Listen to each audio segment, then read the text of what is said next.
Hi, it's me again with Corel Draw Tips and Tricks. Pretty neat looking drawing using a very simple idea.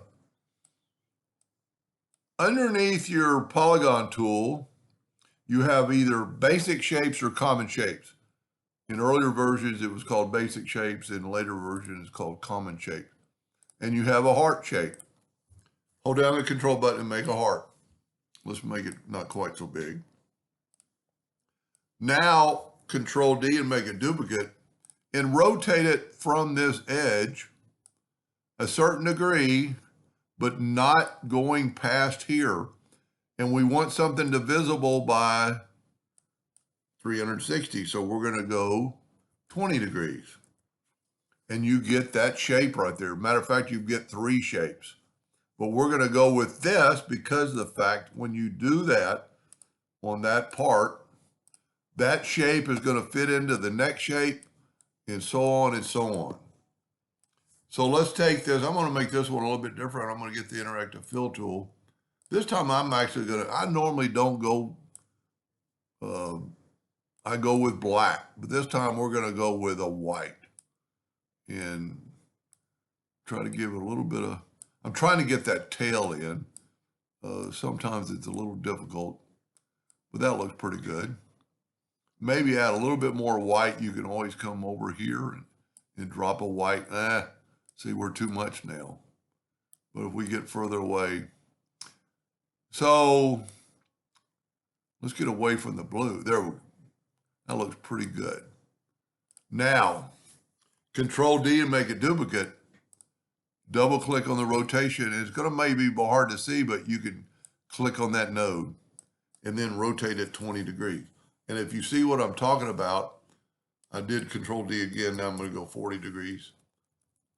I like the black better, but see how it's going to fit perfectly into the item. Let's just see what it looks like with a black box. Just curious.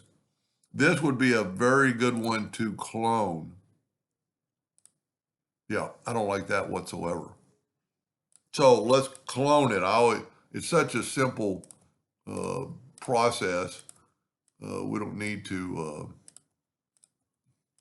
To make it better, we're going to clone it. So we're going to go to Edit and Clone it. Now we have a control curve right here.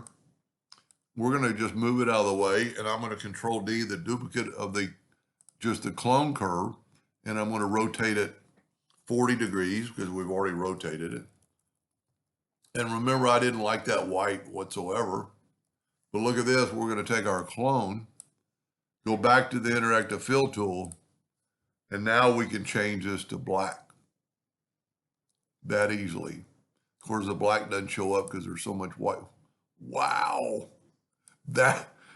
See, accidents happen. That looks pretty cool. Matter of fact, I'm going to see if I can do this, make a copy of this and change this now. I don't know if it'll let me change it. Yes, it does. So let's take away that white. When you're just kind of click on it, just double click. So we've got too much black. But look at this. I mean, look at that. It almost looks like fan blades. And that's how mistakes happen and come out to your advantage. But I love the clone tool because you can kind of see it in real time.